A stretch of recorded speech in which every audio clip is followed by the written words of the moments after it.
காமராஜரின் வாழ்நாளில் மிகப்பெரிய ஒரு அத்தியாயமாக விளங்குவது கல்வி.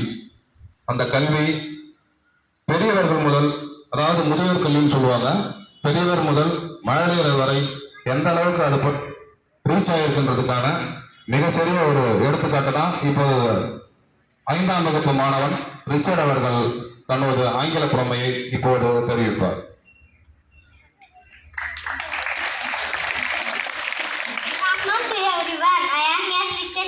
Studying 5th standard.